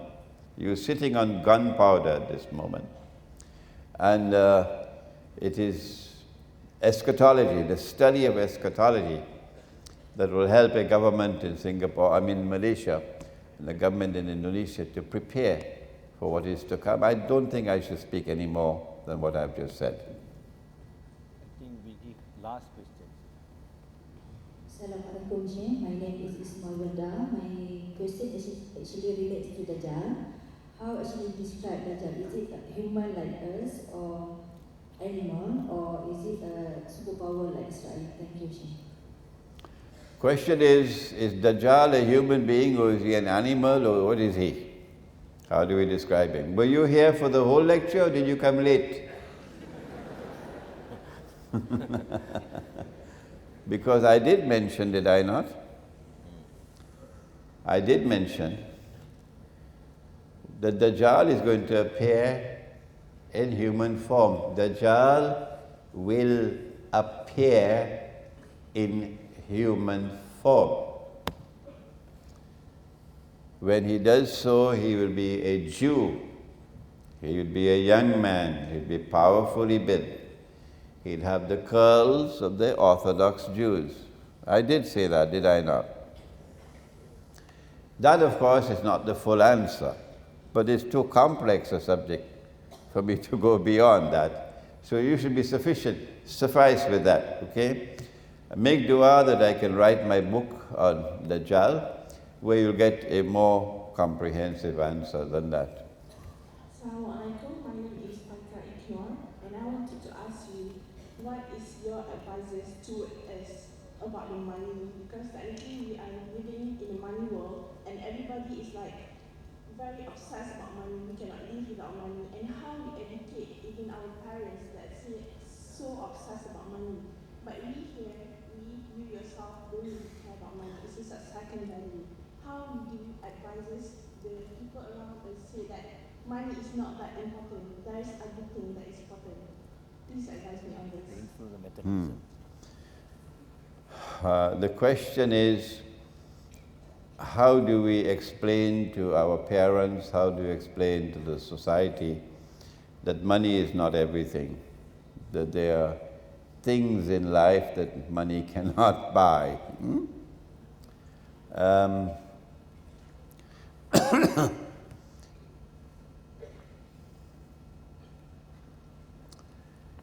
It is Allah who guides the heart to Him.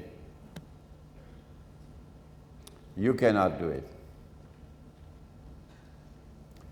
All that you can do is to warn, nothing more. And when you warn, you must call people with wisdom,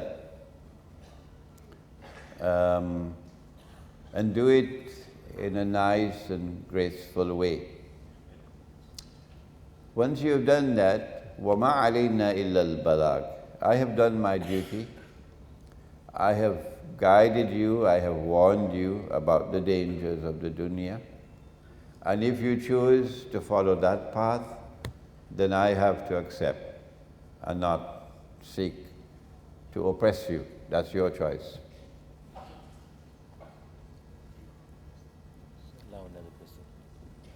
Assalamualaikum. My name is Tuhari Rahmani. I have one question regarding ISIS. I read a lot from the NAS, a lot of things shows a good thing. But based on your explanation just now in your lecture that ISIS is a bogus, so can you explain it further? Thank you. Question.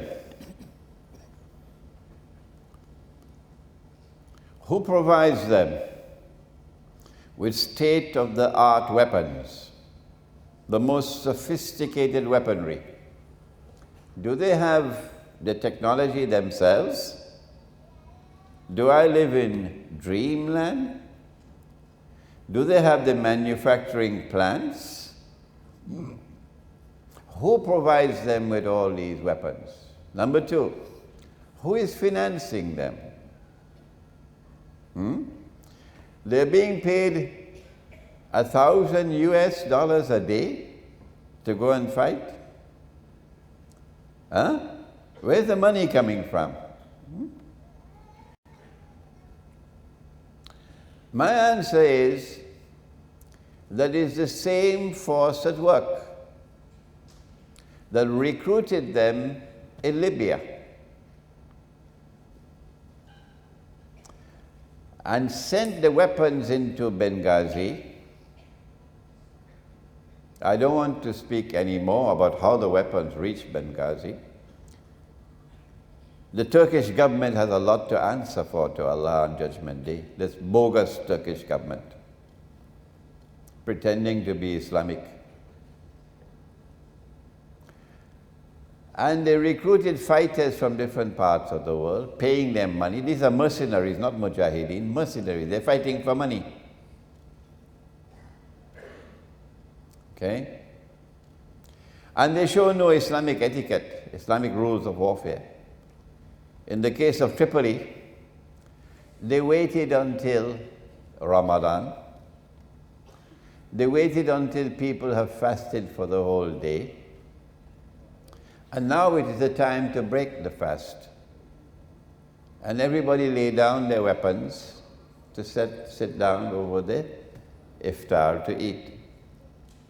And these wicked, wicked, wicked people who say they are mujahideen launched their attack at that time and killed maybe 1,000, 2,000 people in order to take Tripoli. They can't be Muslims. Their place is in Jahannam. The same people who did that in Libya, in consequence of which Libya is now, it's a failed state, it's finished. It's rubbish, that's what Libya is today, rubbish. And NATO is in charge in Libya. So when the attack on Egypt takes place, Israel will attack from one side and NATO will attack from the other side. The same people are also there in Syria.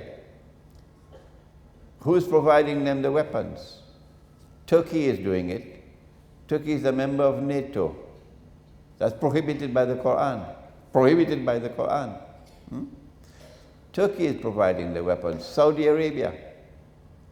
The Prophet ﷺ pointed to the east, to Najd. And he said, Najd is Qarnu Shaitan. Qarnu Shaitan. The age of Satan, not the horn, the age. It is Qarnu Shaitan who is behind ISIS today. Not just the CIA, not just the Mossad. It is Qarnu Shaitan. Providing the weapons, providing the financing, doing all the strategic thinking for ISIS.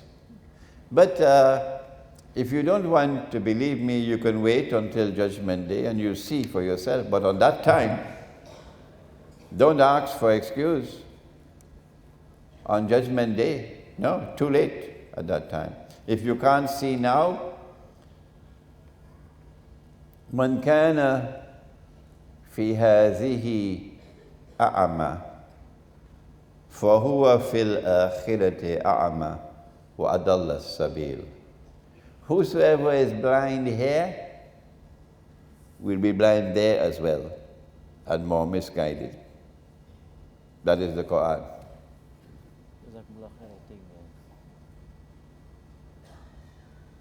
I think Assalamu alaikum, Sheikh. I really need your opinion on this. The Jaja has come up with so many tools to disalign the world Muslim. And one of the tools are riba and instigation all over the world. But I believe food is also. We eat food every day, and we need to eat clean food. I want to know how bad Monsanto of America going global and even into Malaysia with its GMO food. Thank you. That's my question. Yes, there is a hint of this in Surah Al Khaf, that food is going to be a problem in Akhir Zaman. Remember, the young man slept for 300 years. When you wake up after 300 years, you're going to be hungry. So they sent one to get some food, And they gave him instruction, فَلْيَنْظُرْ أَيُّهَا أَذْكَى طَعَامٍ. Go search for that food which is purest. That is what we have to do today. Food today is increasingly corrupted and contaminated. And your baby, for the sisters here, my daughters here, be careful. If you provide your babies with the milk that they have corrupted and contaminated with hormone injections, then a baby boy will grow up feminine. It's not that Allah created him that way. I have a case now in KL. The mother is spending so much money, she doesn't know what to do. Little boy is behaving like a girl. He has all the mannerisms of a girl, he's talking like a girl. It's hell for the mother. And the baby girl will grow up like a tomboy. And you don't know what to do with this girl. She's not growing up like a girl, she's growing up like a boy. She's behaving like a boy. And you, the mother, you have the problem more than the father. He's outside working all day. So you've got to be very careful about food, because they're putting into the food that is going to contaminate and corrupt the food and create problems for you tomorrow. That was the question on food. But if I may be allowed to take on one more subject about Dajjal. It's not going to make me popular, but I'm not here for popularity. In the Quran, Allah is plain and clear. Allah is plain and clear in the Quran that He created men to have several wives. Oh yes. He created men to have several wives. And the sunnah of the Prophet ﷺ is to have several wives. And so too the companions of the Prophet ﷺ. And if men are to have several wives, it follows that Allah must have created more women than men. You cannot have men having several wives and yet create same amount of men as women. So forget about the official statistics. Forget about it. There'll always be more women than men in the world. Dajjal it is who has come along. And when you study ilmu akhir zaman, then you will understand the strategy. And brainwashed, all of us, including the scholars of Islam, brainwashed us all that good men, decent men, respectable men, men who are models of conduct, are men who have only one wife. And when a man takes a second or a third wife, like your grandfather did and your great-grandfather did, something is wrong with him. You despise him. You don't want to marry a man who already has a wife. No. People are going to laugh at you to be a second wife. This is the attack of Dajjal. This is the attack of Dajjal. And so, if you are to earn Allah's blessings, you must stand up and defy Dajjal. If you have the means to do so and you can take a second wife, go ahead and do it. Imran Hosein is speaking. Go ahead and do it. But if you cannot be a good husband to your first wife, you cannot be a good husband to your second. No. First be a good husband to your first wife. Then you can be a good husband to the second and the third. You don't have to be rich to have several wives. No. In many parts of the world today, there are poor people in the villages who have several wives.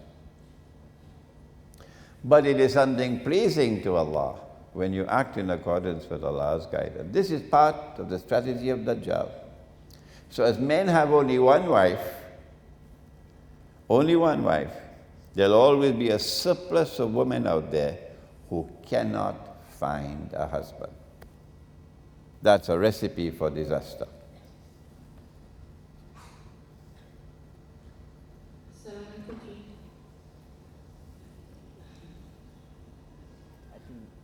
Rashid, go ahead. Assalamualaikum. My name is Abdul Hadi. My question is a very short one. My question is, what is your view on Iran? Are they our ally in this akhir zaman? That's all. Thank you. My view of jihad? On Iran.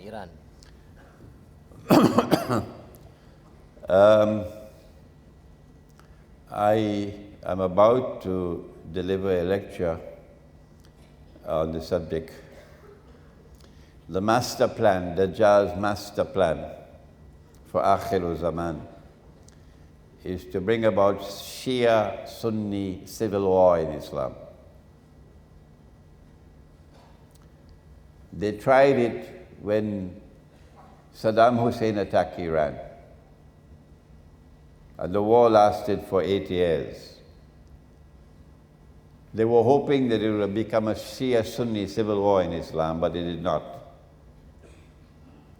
They tried it again in Syria to make it a Shia-Sunni war in Syria. They didn't succeed. And now they're trying it with ISIS to get Shia-Sunni civil war in Islam. If they succeed in fomenting Shia-Sunni civil war in Islam, goodbye Pakistan. Goodbye to Pakistan. Pakistan cannot survive. They want Pakistan to collapse because Pakistan is the only Muslim country today with nuclear weapons. And in order to avoid a frontal attack on Pakistan and nuclear war, it would be better if they can get Pakistan to collapse from inside with civil war. So the Protestant Islam, the Salafi view, is today to beat the drums of war against the Shia. That's what they're doing. Beating the drums of war against the Shia. This is why I travel to Iran again and again, to try to build solidarity with the Shia ulama. And I was just in Iran 3 weeks ago, and I said, we've got to sit down and come to some common understanding. To inform the Sunni world that you cannot say that the Shia are kuffar. That's rubbish. That's rubbish. That's schoolboy methodology. The Shia are kuffar. In order for you to say that they are kuffar, you have to declare a fatwa. The fatwa has to be issued by someone of authority, someone with knowledge. And it has to be a document. And that document has to get ijma', consensus. That has never happened in history. No. And no one has ever prevented the Shia from performing the Hajj. If I'm wrong, tell me I'm wrong. How come no one in the history of Islam have prevented the Shia from performing the Hajj?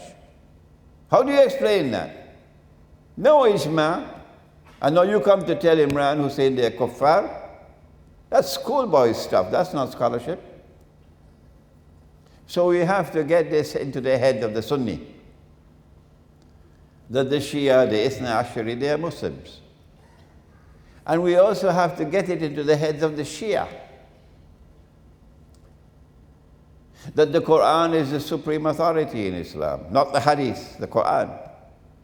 You cannot divide the Ummah based on Hadith. No. Is there anything in the Quran which states plainly and clearly that succession to leadership in Islam is divinely ordained and restricted to the house of the Prophet ﷺ? No, the Quran does not establish that. That's from the hadith, not the Quran. And you cannot establish a belief system only on the hadith. It has to be supported by the Quran. And so you should stop. Stop it. Stop ever saying that Abu Bakr Siddiq and Umar Farooq and Uthman Ghani radiallahu ta'ala anhum, that they were usurpers. That is a sinful thing to do. That's nonsense. It's false. Stop it. You cannot establish a belief system based on hadith, unsupported by the Quran. So we've got to bridge the divide, the Shia-Sunni divide, on these two issues. And hopefully, I pray that Allah may help us that we can prevent Shia-Sunni civil war in Islam. So one more last question you want to ask, the last one.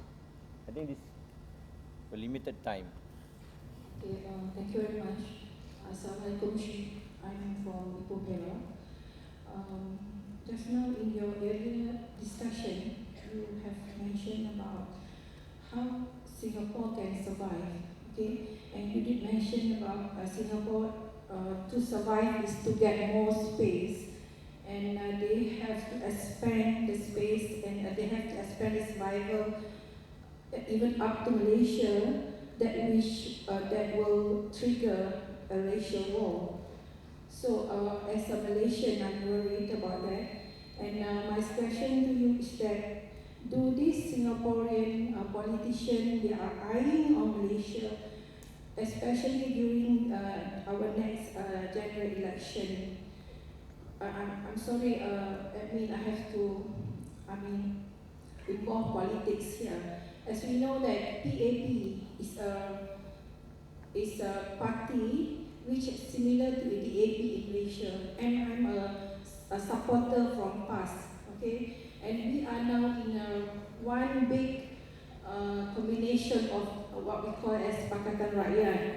So if really they have their intention to get Malaysia during the general election through DAP, so we are in trouble. But having to say that, what President PAS, Datuk Haji Hadi Awang, has decided that we must still in this Pakatan Rakyat. So we are, kita pengikut dan kita just ikut saja apa yang diitukanlah. So dengan harapan dan dengan doa tak ada yang akan terjadi. Dan saya nak tanya juga, mungkin boleh, perjuangan itu adalah sunnatullah, okay? So mungkin lepas pada ini kita terpaksa berjuang lagi melawan mereka untuk mendapatkan negara Islam di Malaysia.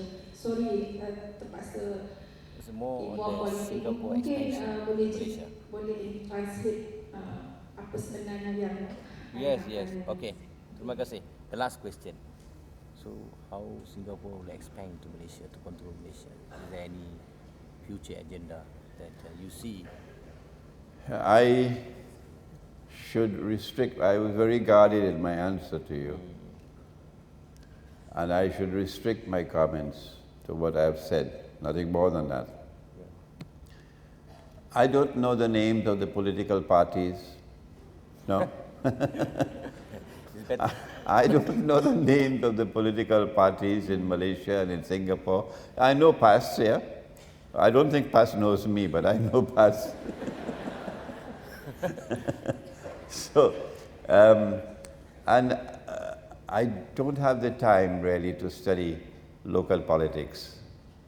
I don't have the time. My time is devoted to the big problems, the big issues around the world. So your local ulama are the ones who should be guiding you on the question you have just asked. All I have to say is Singapore is lost, is finished.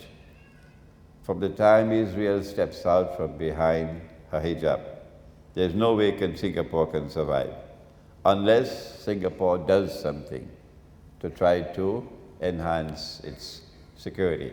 What is Singapore likely to do? I believe it's going to be something rash. And if it does that, it's going to trigger off racial war. So we've got to prepare for it.